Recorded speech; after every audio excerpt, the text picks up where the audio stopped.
Gemma Atkinson. And I'm Sanderson, the Editor-in-Chief of Women's Health. We've just recorded our podcast Just As Well, and we spoke to current Women's Health cover star, Caroline Idiens, who is just remarkable, isn't she? I meet incredible women doing this job, Yeah. and I often make friends with them. Not often, sometimes make friends with them. You're one of them. But with Caroline, I think we're going to become friends. I just love her. I love how she, in effect, launched her business in her late 40s because she was just a job in PT. And in lockdown, she decided to put her workouts online, and she now has 2.3 million followers on Instagram. She has an app, she has a website, a highly engaged following.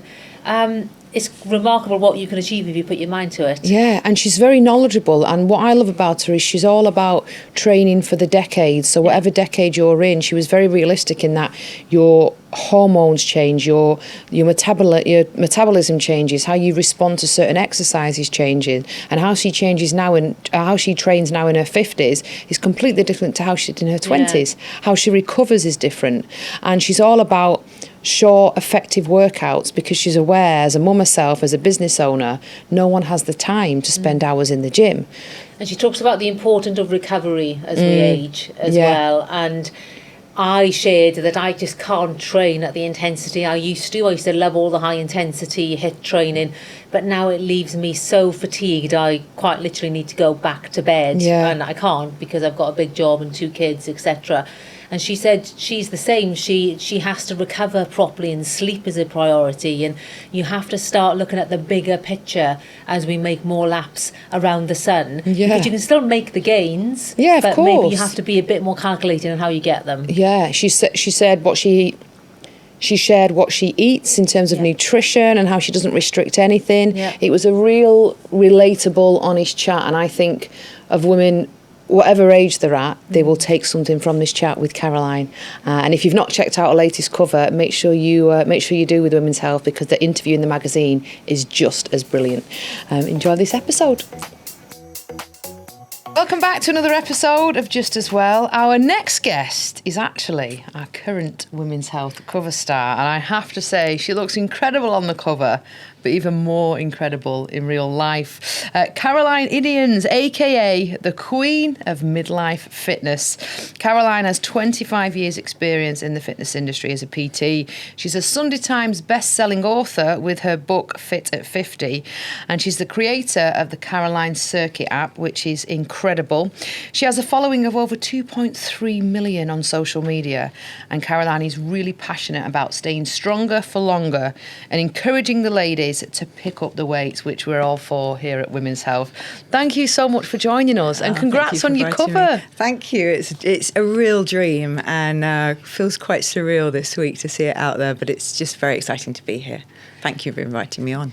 The response has been overwhelmingly positive. We were speaking a bit earlier. I said, if you ever have a bad day or you need a bit of an ego boost, just read the comments, because there's a lot of love and support in your community, isn't it? We did a collab post between Women's Health and your socials, and every single comment, there's not a single negative one on there, and that's unusual for social media, because you always get someone that wants to have a bit of a dig about something, I've been blown away, but actually I'd say it quite a lot that I'm really proud of my community on my page, because I just feel that we've all really supportive. Everyone's got each other's backs, and every post I put out, there's always such warmth and support, and that's why it's grown, really, I think, because they are it's quite cheesy to say, but they're my online family now. Mm-hmm. And the response has been brilliant. I mean, I couldn't actually have expected or, anticipated a better response to it. So, yeah, I'm thrilled.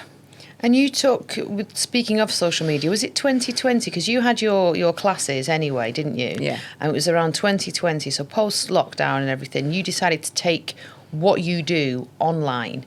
Was that like a decision in terms of business, or did you just think, I can help more women that way? It's more accessible. What made you do it? Well, should I take you back to the beginning to sort of understand, because you just need to know a little bit about the background, and I love a chat. Yeah, fill us in.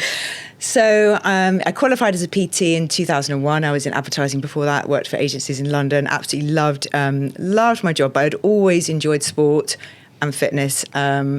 I started to do these Les Mills body pump classes, and it was my first sort of experience of lifting weights and strength training. And I just loved, this was when I was in my late 20s, and I loved the feeling, not just how it changes your body, but actually how it made me feel, the confidence. I know we're going to talk a lot about strength, and I'm really passionate about that, but just the confidence and the way that you almost feel inside your body when you're lifting weights, the strength that you have, the fact that your body can do so much more.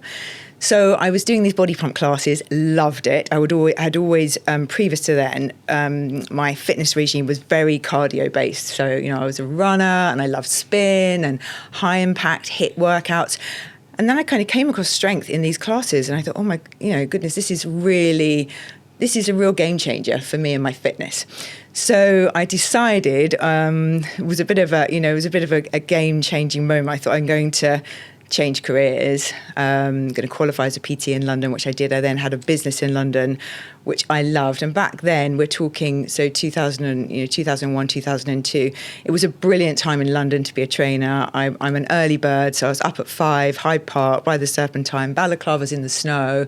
3 of my clients became godparents to my kids, and vice versa. It was a really special time, and dips on all the benches all around Battersea Park. And it was brilliant. And then when we had children, we moved out of London.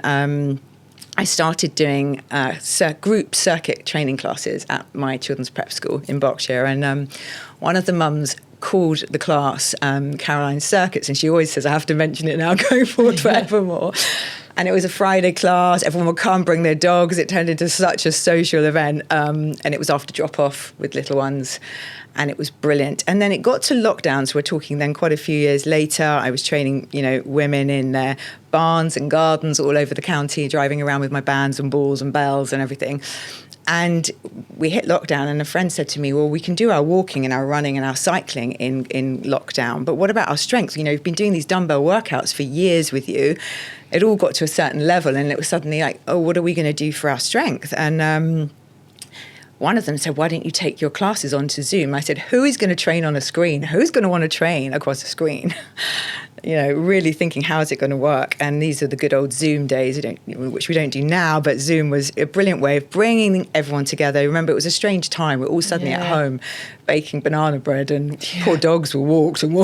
Yeah. And we had 40, 50 clients, friends, and we all came together 3 times a week. And it was actually a really nice way, not only to get the strength in, but to have this community. And then suddenly, I was about 6 months in of us all doing 3 times a week. It's still the same time now, 5 years later, still 9 o'clock. I don't think my 9 o'clock on a Monday, Wednesday, Friday will be any different, even when I'm 80. But it suddenly started to grow, and I thought, God, I think I need to get something like an Instagram account. I had a personal one, but a friend said to me, no, I think you need to get a business account, because the number from 40 has now grown to sort of 200. And so I thought, wow, I better get an Instagram account. So I remember being in the car with my daughter, and we were driving to Suffolk, and I said, I've got 1,000 followers on this Instagram account. And she was like, oh my goodness. And we look back now and we just laugh, because I started that in the April of 2020. It was right at the start. So I think I got in quite early with the online, workouts, because of course they are everywhere now. And I just found that the more I engaged with on the social media platform, I chose to do Instagram and go for it 100%, because I thought I'm going to do one thing. Yeah. And I was up all night, every night for possibly 2 years. And it just grew. And to go back to your question 10 minutes later, the reason I stuck with it, and the reason Instagram was such a massive game changer for me, was because you can obviously reach so many people. So many people, and I kept it very simple. The fact that my workouts, and the reason I love them, and a reason I think that they have been a success, is because they are short. People online don't want to do hours and hours of training. You lose their focus, you lose their attention. When you're on a screen, 30 to 40 minutes is really key. And the fact that I do it with them, and I tell them, this is hard today, the reason. And so it was engaging and it growing, and then it suddenly just went berserk. And it was, it was 5 years last April, and the book came out, which was just another extension of how to reach people in a different way. And I genuinely love it. I mean, I know as well that both of you love strength, so it's great to know I'm talking to, a team that love it. Gone to 2.3 million. It was one video that changed the dynamic. Yeah. So what was it that suddenly grew? What went viral? So I was away. I was on a health retreat, being a trainer in Tuscany. Very little Wi-Fi, and I've got a really close family. I've got 2 brothers. Really, at that point when I was sort of just starting out, the whole family were really excited about the growth in numbers week on week out. And I was in Tuscany, hardly any Wi-Fi, up a hill, and my brother called me and he said, "You need to look at your Instagram. You don't have any Wi-Fi." He said, "You need to look. Every time I refresh, it's going up 5,000. And it was one video. It got picked up by an American home workout channel, and they'd shared it. And now that I have to repost that every year as kind of a momentous occasion, it was just the quickest. And it's always the way. It's the one post that you don't actually think, I've just put it up, wearing bright pink, super fast. It's always about the arms. For me, it's all about the arms. As soon as you put an arm on upper body class up, for some reason it flies. And it was short and sharp, and it changed my whole business. Because you do have fabulous arms, as does Gemma. Yours are hidden today, but you've got incredible arms. Always have my arms. And us midlife gals, it's an aim to keep your arms in shape, isn't it? And when you and I did a workout last week, you said normally you love doing your upper arm workout. And we did glutes, and I love talking about glutes. We could do a whole podcast on glutes. You just mentioned midlife then. You're obviously known as the queen of midlife fitness, which I think is brilliant. How does that make you feel? Because I think people like yourself are changing the narrative around ageing. I think I'm always thinking you don't slow down because you age because you slow down. It's so true. And there seems to be this kind of assumption that when you get past a certain age, everything has to stop. You have to just do your yoga, don't do anything too strenuous. And it's the complete opposite. Yeah. So to have that title for you, it must obviously be an honour, but it's a responsibility for you to educate women, especially on how they can create a better lifestyle for themselves. It's amazing, and it's also, I just feel really grateful to have this opportunity. For me, it just feels that the conversation around strength, around women's fitness, women in sport, everything seems to be changing. And I'm really, as you can tell, I'm really passionate about it. I've done this for a very long time, and I have seen the shift myself from when I was in my 20s to now being 50-something. And the thing that I love more than anything are the comments and the reactions and the feedback I get from my audience, not just on my Instagram, but on my actual platform, Caroline Circuits, is from women that have never exercised before. They could be in their 50s, their 60s, their 40s, whatever age, and they are noticing that it's making a massive difference. And I get, I'm quite often almost in tears by some of the stories I get from women that have had no confidence, that have felt suddenly going into perimenopause, menopause, feeling quite anxious, overwhelmed. They've got, they've got teens and parents that are getting older, and suddenly they've found something they can do for themselves in a short space of time, because we're all really time poor, aren't we, at the end of the day?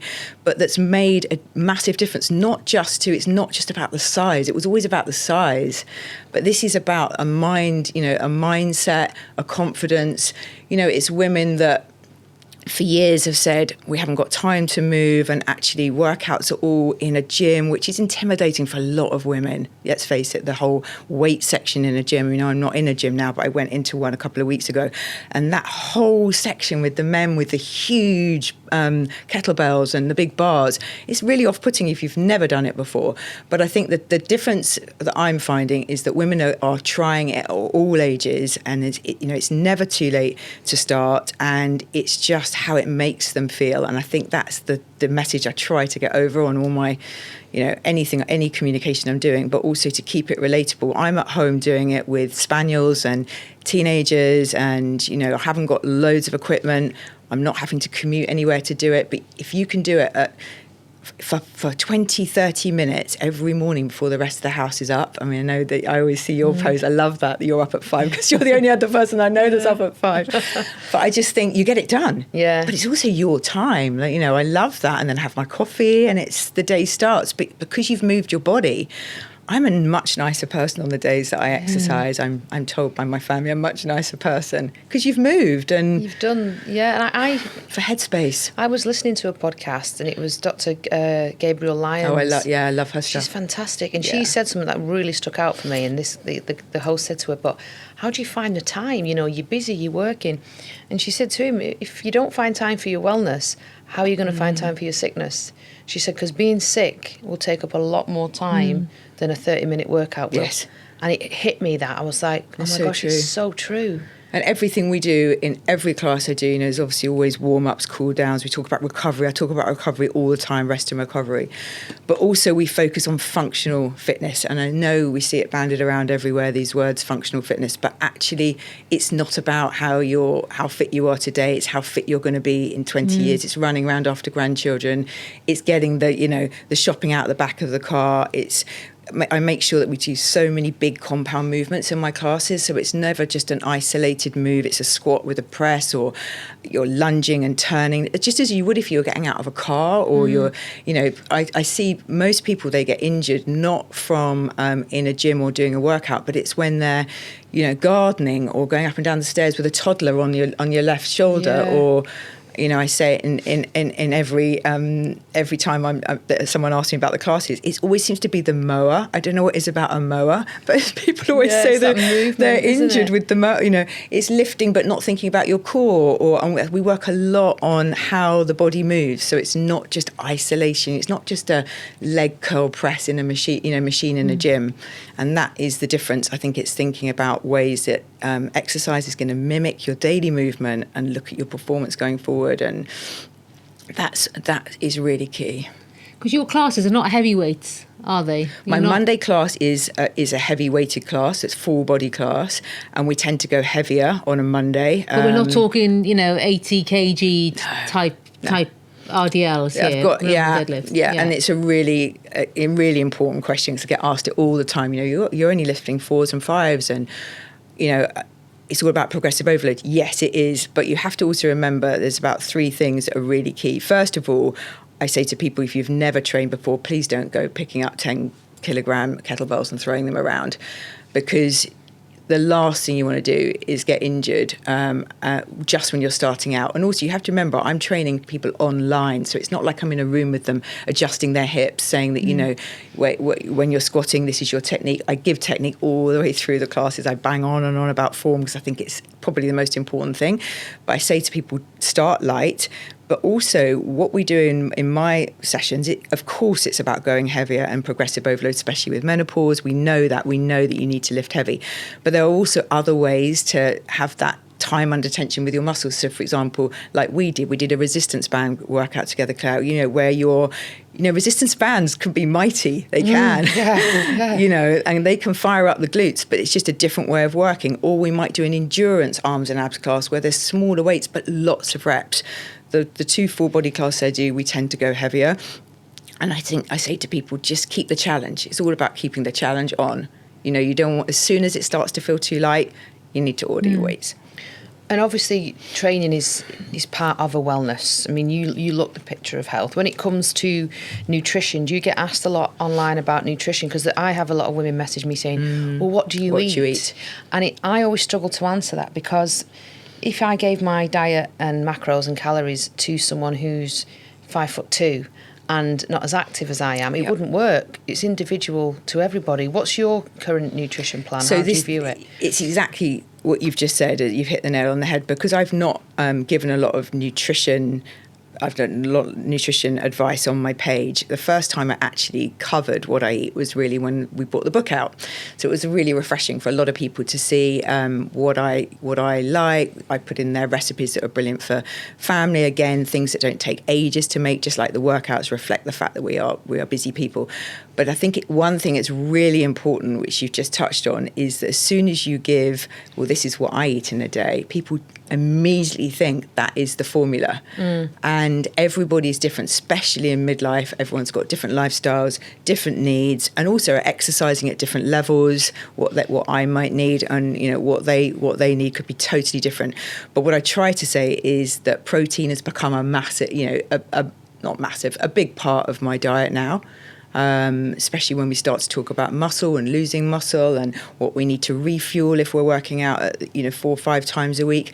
I'd say protein is the king of my meal.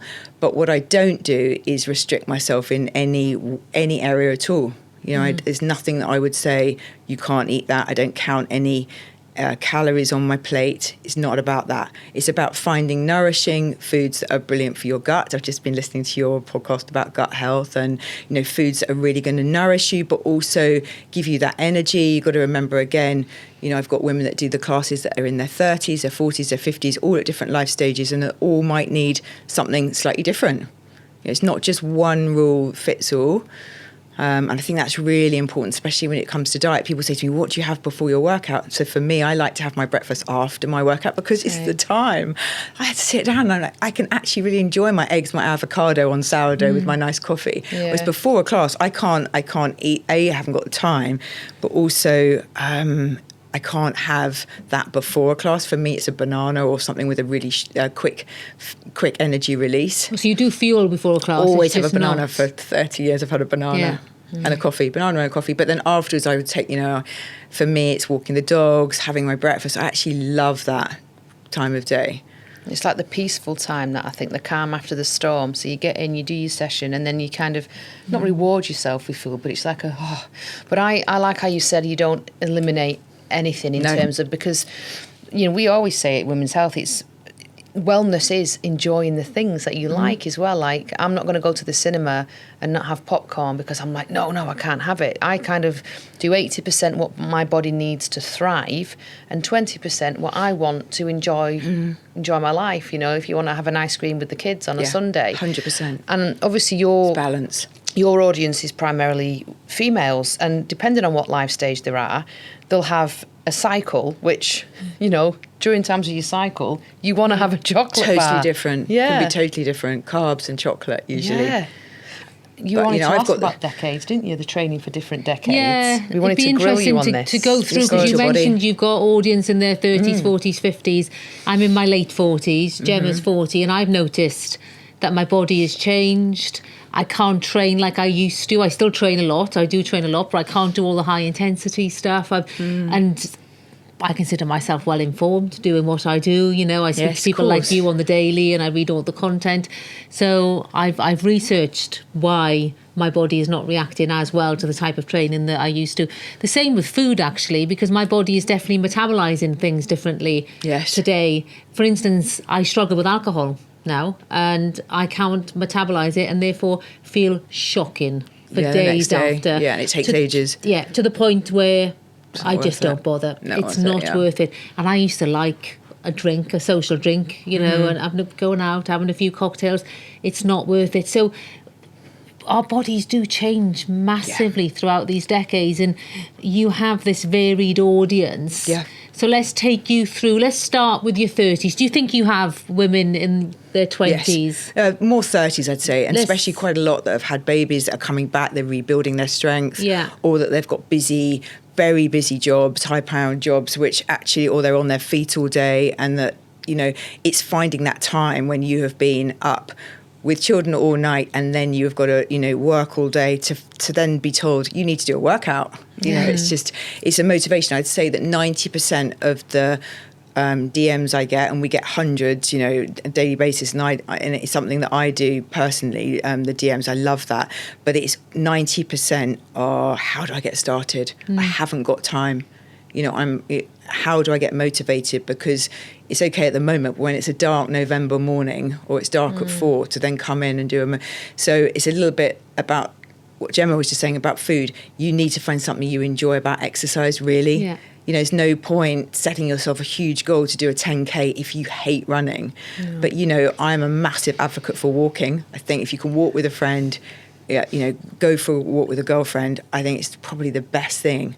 And you can start small and build up. To go back to your question about the 30s, your 30s, obviously the time, we don't all know, but it's generally known that your muscle mass and your bones from the age of sort of 35, that's when you start to lose that bone density and the muscle. So in your 20s and early 30s, that's when people do tend to be able to lift heavy and run and get the cardio and the high impact and all of those types of training. I'd say in your late 30s and 40s, you need to be a little bit more aware of increasing your strength training. I say to people, if you can do 3 or 4 sessions of strength training, doesn't need to be hours, but half an hour of resistance training is absolutely brilliant. And then just don't forget, cardio is still, whilst I say don't do it so much, it's still so key. It's so great for, for heart health, for your headspace. I mean, I find just doing, I'm not a big runner, but I love a 5K, and I know it's only 25 minutes, but I just love that. You feel brilliant after you've had that run. But it's just in your 40s, remembering your strength. I'd say for me, my 40s and 50s, the way I've trained has not changed. But what I have been more aware of is the recovery, looking after those joints, because your joints in your 50s, people, again, message me a lot about sore knees, sore hips, sore wrists.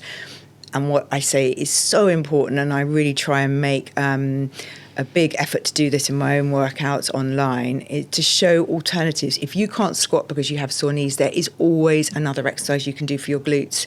A trainer should be able to show you different ways to work that muscle group, but which is going to be pain-free. And I think that is so important. I say to people that can't do planks or press-ups because they've got wrist pain, don't do it. But there's something else. I can always show you a chest press or a core move, like a dead bug or whatever it can be. But you just have to think that your body is obviously telling you, listen to your body. Yeah. And the recovery in your 50s and 60s and beyond is so important. That I think the days that you don't train are as important. I know it's a real cliche, but are as important as the days you do train. Yeah. So what's the optimum recovery? Say in your 40s, can you train on consecutive days and get away with it? Well, I always say, I don't think it's an age-specific thing. I always say 2 days a week. You need to have 2 days a week of rest and recovery. And that doesn't mean you're not moving. You can be doing yoga. You can be doing a really nice stretch session. You can go for walk or run in the park with the kids. You can go for a swim. It doesn't mean that you don't move, but you don't need to do the high impact and the strength training on those days, because it's those days that your muscles grow, they repair.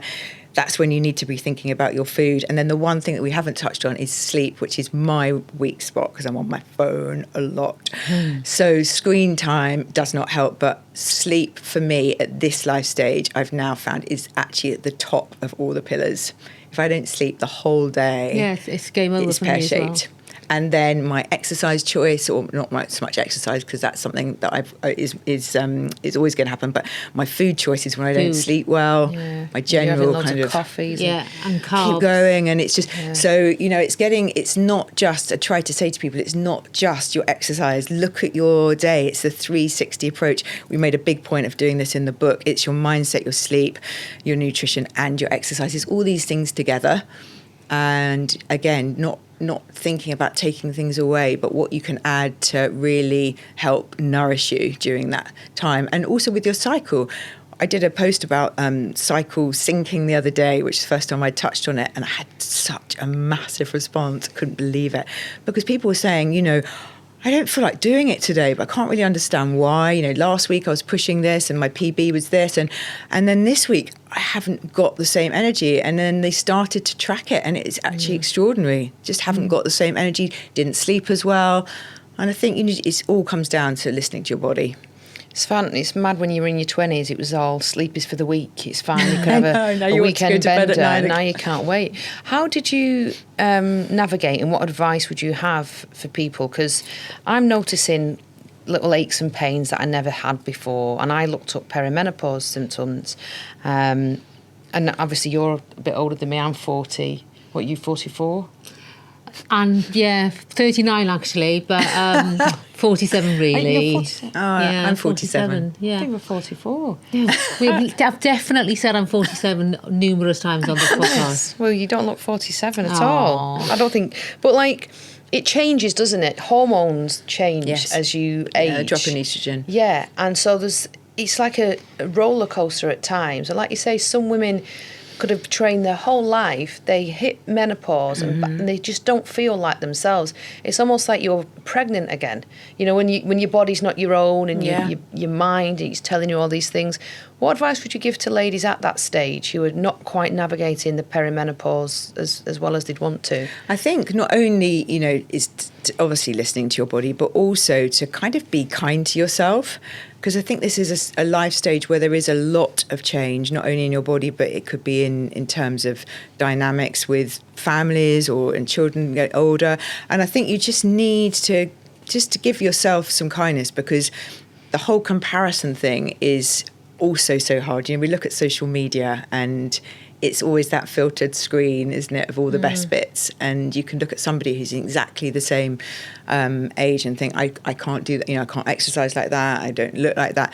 But I think you just, first of all, need to be kind to yourself. Also, if exercise is something that you do find hard, just start small. And I think those are the 3 really key words. 10 minutes, write it down, do it first thing in the morning, set your kit out, set your alarm, 10 minutes. And a few people have said to me the thing that they love is having a space in their house that is theirs to exercise. It sounds crazy, but just something that is theirs, because there's so much other stuff going on, and things like anxiety and stress, and then the cycle of then not sleeping so well, especially during menopause, and then not eating so well because you haven't slept. It can just feel like this vicious cycle. So all I would say is break it down. Just do 10 minutes of movement. It can be walking around the park, using the stairs, and don't forget that all movement counts. So the small chunks, imagine the amount of times you go up and down the stairs with laundry at home, or you're gardening, or you're cleaning. I mean, all movement counts. Your body doesn't think, oh, you're in a gym, so that is an exercise, but at home it isn't. It's just kind of finding different ways where you can move, because it is such a mood booster. And if we're coming back to how women feel at this stage, something like exercise has been proven time and time again to affect your mood and your confidence. And I think it's just so key. It's really interesting, your point about don't compare, because I used to be obsessed with sort of high intensity training, CrossFit type training, training to the point where I felt like I wanted to vomit, and I thought that was a badge of honour. And then what I realised, it was making me puffy, it was making me put on weight, it was making me physically exhausted to the point where I would do like an hour-long type HIIT class and then feel like I have to go back to bed for the rest of the day, which you can't do when you've got young kids. So now I don't, and I prioritise strength training, and I do a lot of walking, and I do 2 short 20-minute cardio sessions a week with like high intensity. That's perfect. But then I look at all women my age and older doing high rocks, and I think, well, how are they doing it? And how are they not getting puffy but they have and probably different starving and lifestyles gaining as weight? well. And so I do get frustrated by that, but equally I've sort of given myself permission to not feel under pressure to train like that, even though I love it. It's interesting because I compare myself to others constantly, and I wish I didn't. And I do get frustrated. But your routine sounds perfect, because if you were going to ask me on a, literally looking at a week and a chart what you should do, you've just absolutely explained the perfect week. So it would be 4 sessions of strength training. For me, they don't need to be over 30, 40 minutes. I do 2 HIIT or cardio sessions, and then I do a lot of walking. I've got dogs, so walking is non-negotiable for me. But the HIIT classes, I think as well, it's like busting these myths about you're going to get huge if you strength train and be a bodybuilder physique. It's breaking that down, because for a lot of people, they think HIIT is just going to be hours of burpees. And we do a lot of body weight HIIT things in the body weight HIIT sessions on the platform, where you can take out the impact and make it a low impact session, but you still really get your heart rate up and you feel brilliant. So I always say to people, don't disregard a HIIT workout, but I would say don't do it every day of the week. Don't do it 5 times a week, because whilst it's great, we have to start thinking about cortisol levels and the stress and all the other pieces that you just said. So it's just where the ratio falls for strength, and that for me is definitely now 80-20 probably. But it's also the daily steps. That's what people forget. That's what's so important. But that would be an ideal. And you saying about comparing, it's just inevitable that we do, but actually everyone's got different lifestyles and different needs as well, and different time to train. My mum used to tell me comparison is the theft of joy. Yeah. And there's no point comparing, because I bet the women who you're comparing yourself to aren't running 2 massive magazines I was about and to online say platforms and teenagers and 2-hour commutes in and out of work. Everyone's circumstance is different. And I wanted to ask, obviously, you're a mum of 2 as well. How do you balance, you've got your global fitness platform that's hugely successful, but you're also a mum. How do you balance being a successful businesswoman and a parent? Well, I think, they always say, don't they, that things happen at a time for a reason. And I think the fact that my children are now older, they're in their late teens, has really given me the space now, because, one's about to go off to university and they're at an older age. So I think for me, in terms of the amount of work that I do, it has allowed me that space. When they're little, there's no way I would have been able to spend as long as I do especially on the platforms. But it's all about balance. It's making sure that when we do go away in the summer or we have trips away, that you do think we can do 7 days with recorded classes on the platform, for example, or that I'm trying now to think of things that I do during my day when I don't take my phone. So now, dog walking, this is a new thing and it sounds crazy, but I don't take my phone now when I walk the dogs.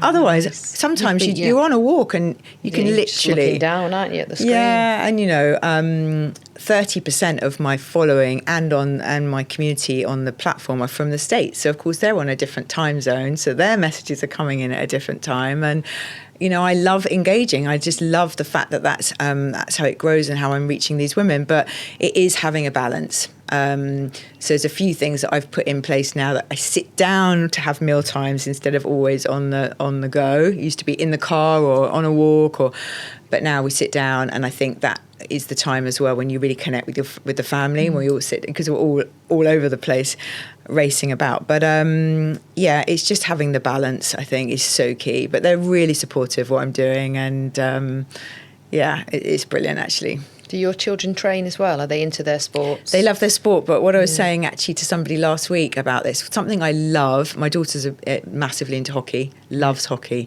and when I go to watch her play, they spend at the beginning of each session a proper time on strength and conditioning. And I remember when I was 17, 18, we just ran up and down the pitch before when we warmed up. But they are doing their squats, their planks, their press-ups. They're spending a proper session on strength. And I love that, because I think if they're doing that at 17, what a brilliant example that is to down the line, generations down the line. And also seeing now women in sport, like listening to Lucy Bronze on your podcast. I mean, it's just brilliant, isn't it? Example of, for women now at any stage, that they can do this, and women in sport. But I do love the fact that strength has become a conversation now at school as well. Yeah, we start young and stuff. It's brilliant. My daughter's she's got some little it's called Fit Kids, and it's like plastic dumbbells and kettlebells and a barbell, and she loves it. She'll come in the gym and she'll be lifting hers.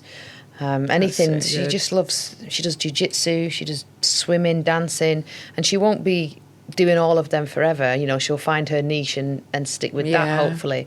But we just try and give her as much opportunities as possible to explore different sports. And the mood, if she has gymnastics on a Saturday morning, for the rest of the Saturday she's energized. She's like happy. If gymnastics is off and she's just been on the couch watching the telly, she's a bit like ugh.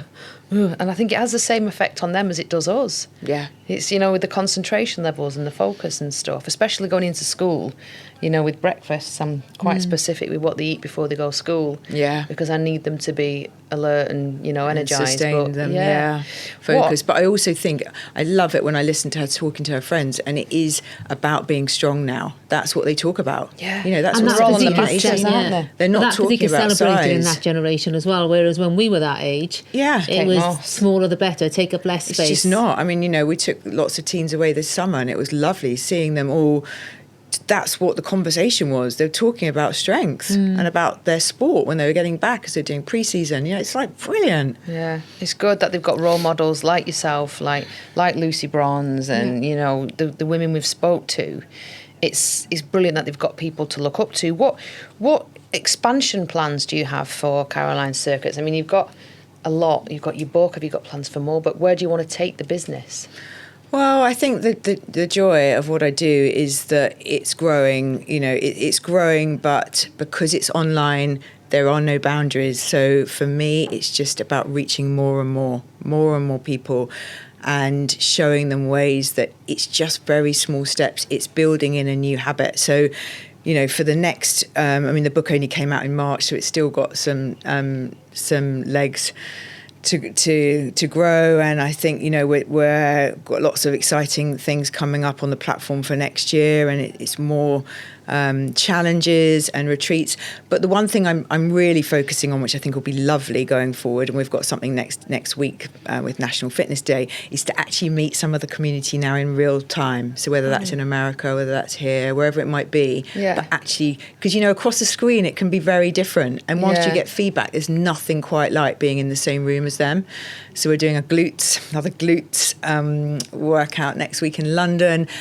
And they're coming, you know, and they're coming from all over to meet and to do it. And I think I'd quite like to do those regularly, because I just think there's nothing like being in the same space. Like a tour almost, like you go around to different cities doing the classes. And what I loved was we did a retreat back in May. We've got another one in October. But, you know, the women that came, I didn't even know that they were members, and they came with the book. And also to go around the table chatting to them was so fascinating, because whilst I find when a spaniel crosses, you know, onto the mat and causes chaos in the middle of the class, that for me is like, oh my goodness, that's ruined.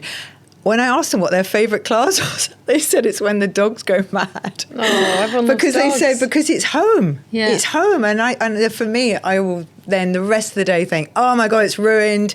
The Amazon man came, he knocked, they went mental. And, you know, a lamp fell over, whereas they said, oh, that was so great this morning. It's real life for them, you see. Yeah. And I think that's funny how it's reaction. It's relatable. It's not overwhelming because you're not in a gym surrounded by, like you say, huge equipment. It's like your day is the same as theirs. It's chaotic. Yeah. But you're still finding that time to do it. And people say what makes the difference. And the one thing I think makes the difference is because I still do them live 4 times a week. They're still live, as well as being on demand. And obviously a lot of people do them on catch up because they just a time that works for them, or they're in a different time zone. But the thing that I love and the feedback I get that just makes my day is they say it still feels like I've got a PT in my sitting room with me.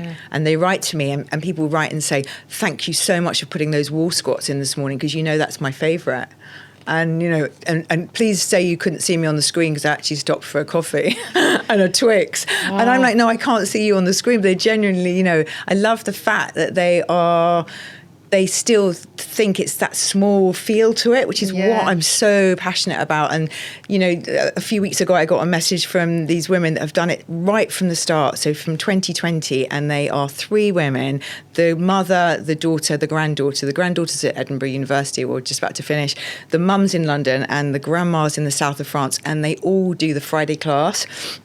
And it's their one time of the week to connect. They have a call afterwards with a coffee online. I love that. All 3 of them do it. One's 20, you know, one's 50 and one's 70. And I just think, God, that's just for me, that means much more than, you know, anything, because I think, wow, that's then their way of connecting through my class. They're your kind of, in a way, your audience is also your accountability for you to keep, because there must be some mornings 4 times a week when you think, I know, God, I wish I didn't have to do this live because I don't feel up for it, or I've got an appointment, or I'm busy. I know, and people say, how are you so bubbly? I'm sure it's something to do with the coffee. But they say, how are you so bubbly? And it sounds so cheesy, and you're going to think, oh, she's just saying that. But I genuinely still get excited about every class. We've never repeated a class. I think we've done 900 now. Wow. We've never repeated a class, and I still, you know, want to make sure what all the kit's different, and I just get excited about it. And I think, right, you know, it's 5 to 9. No one's allowed to breathe in the whole of, you know, the house.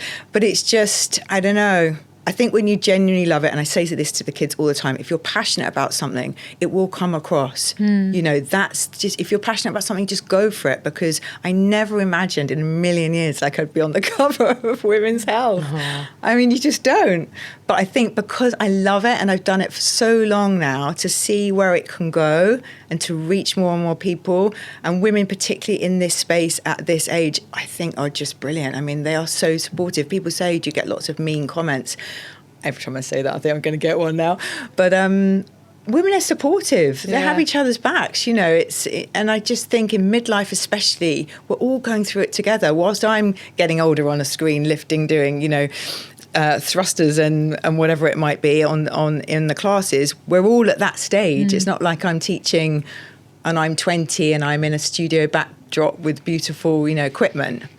Because midlife women, we're being much more open as well about this stage of life and the challenges it presents, and we're no longer being secretive about our age. Even the word menopause, people would say the change and say under their breath. I know. They wouldn't say, "Oh, I'm going through the menopause," talk about periods or anything. I'm going through the perimenopause. I didn't even know the phrase perimenopause when I took over. Now look. Yeah, now look at us. Yeah, so it's a movement which is wonderful and positive and can only benefit us but our future generations, like Nell, like Mia, like your daughter.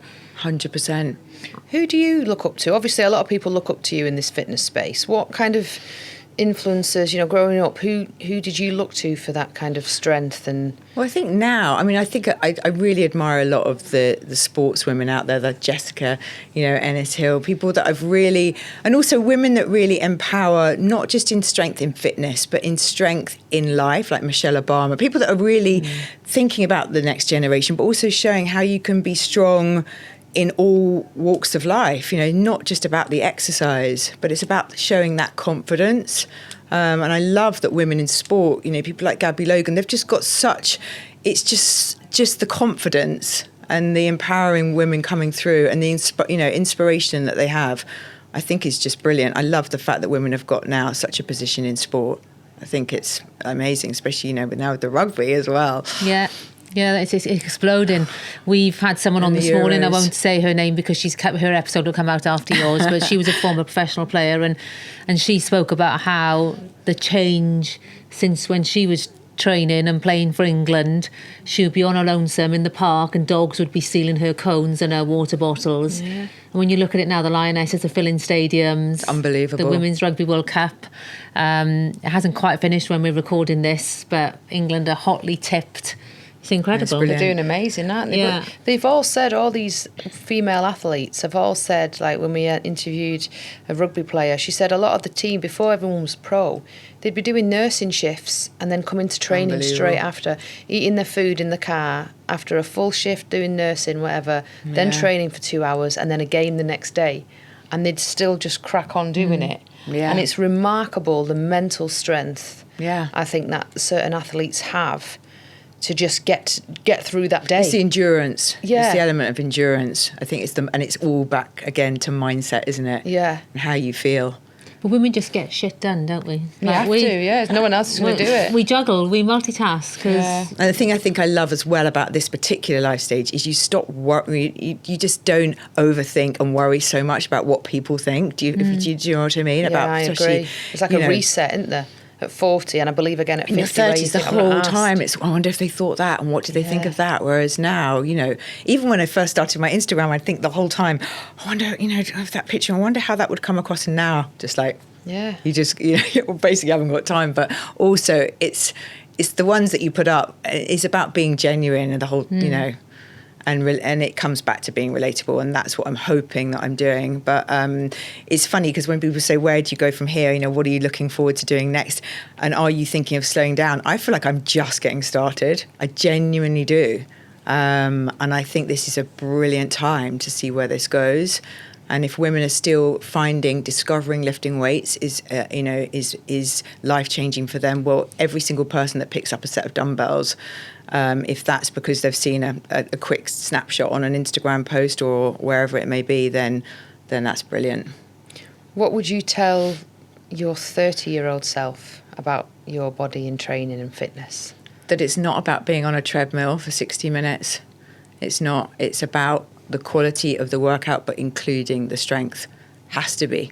And also it's not about just trying to counteract, food or about being small. I remember there was that whole conversation about, I have to do 60 minutes because I was out last night, and about, do you remember all of that? There was so much like chat a punishment for eating. The gym was a punishment, about, wasn't it? And you can fit it in, but it's just about training. I think it's about training smarter. You know, it's not about training harder. It's about training smarter. Find something that works for you, whatever it may be. It doesn't need to be online workouts. It can be whatever it be. I have so many friends that love Pilates, and they find that, you know, life-changing as well. So, but find something that really, you know, ticks your box, and then just stick with it, because it's, you know, it's the consistency word, isn't it? Yeah. And start laying the foundations at that age. Yeah, and don't wait, because why wait for things to start to go wrong? Start now. Prevention over cure. Yeah, and you know, I think that's key. Well, Caroline, thank you so much for coming in. Can I ask you to tell our listeners the name of your book, because you've mentioned it a few times? Yes, so. the book's called Fit at 50, and that's out now. Yeah. So they need to go and get hold of that. Yes. Yeah. Before we wrap up, we've got some quick-fire questions, which we ask all our guests. So Gemma and I like eating, and we are inviting ourselves to all our guests' houses for supper. What are you cooking us?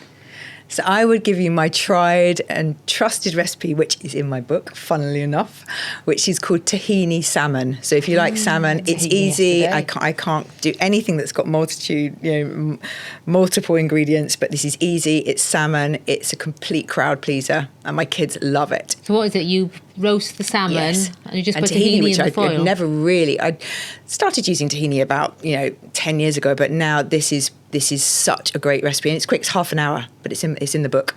Okay. I'll send it to you. What's the last thing that made you belly laugh? Well, I don't know if it made me belly laugh or everyone on the beach, but I just thought of this then. We went away a couple of weeks ago. I don't know if this is even that funny. You know, when you try and get out of the sea and you try and do it gracefully, like a Hailey Baring. We're in Portugal. We all go away, grandparents, cousins, all the grandchildren, my siblings. We have this once a year. We all go away really close to Portugal. I went in, with the nice swimming costume, trying to look graceful. As I went out, that sort of shelf that you go down. Yeah, and it takes you, doesn't it? And the kids were all standing there, all the teens. Why can't she get out? She's supposed to be a strength coach. And to begin with, I thought, it's fine. It's fine. Every time I went out, huge weight. I mean, to the point, I don't know, I just, for some reason, found it incredibly funny. I couldn't get out of the sea. And they were like, actually, it started off being funny, and that's actually really embarrassing that I'm on my knees, like scrabbling through the stones. The seaweed in your hair when you come out. Yeah, so it's the last time I go swimming with them in the sea. You're going to a desert island for an entire year, but you can only take one thing. What is it? There is one thing I would have to take. I get eaten alive by mosquitoes. My family don't get touched. Mozzie spray. They don't get touched. I'd have to have some jungle formula mosquito repellent. And I'm even getting bitten at this time of year. I got bitten last week at home in London. What is going on? But they don't touch anyone else. Or I have like 30 on one leg when we go away. Yeah. So it would have to be that. If I was on a desert island, it would have to be that. I think it would be mine as well, definitely, because I swell up and it's they're really awful. You got loads in here, not in here, but the other week you were covered in them. I know. weren't And you? time of year. again, look there. And I can hear them going around, that noise as they go past your ear. High pitched little. The night before last, I left the bedroom and went down to the living room and to sleep on the sofa. Because I could hear it in the bedroom. And my husband doesn't get bitten at all. Yeah, and you What's can't that all sleep. about? If you hear that noise, you can't sleep. Yeah. You can choose one type of exercise forevermore. I think I know the answer to this, but what is it? Yes, that would be strength. It'd probably be squats. I think squats tick a lot of boxes. Coffee or wine? 100% coffee. Yeah. I love coffee more than anything. I love my morning coffee. Yes, sorry. And if there's one thing someone listening today could do to make themselves feel better, what would you say? Just put on some trainers and go outside. 10 minutes outside. Yeah, in nature, outside walking. It's the most underrated of any activity, I think. It really is. Even in bad weather, I think you just put your good clothing on. There's something cosy about it, You come back in a different mood. Yeah, definitely. Yeah. Oh, well, Caroline, thank you so much. It's been a pleasure having you on. Me. And the cover looks fantastic. The app looks great. Good luck with the book. And and before you go, where can people find you on Instagram? So Instagram, it's Caroline Circuits, and then the platform is carolinecircuits.com. It's a website, it's an app, 30-minute classes. Perfect. Thank you for having me. I've loved it. Thank you. Thank you.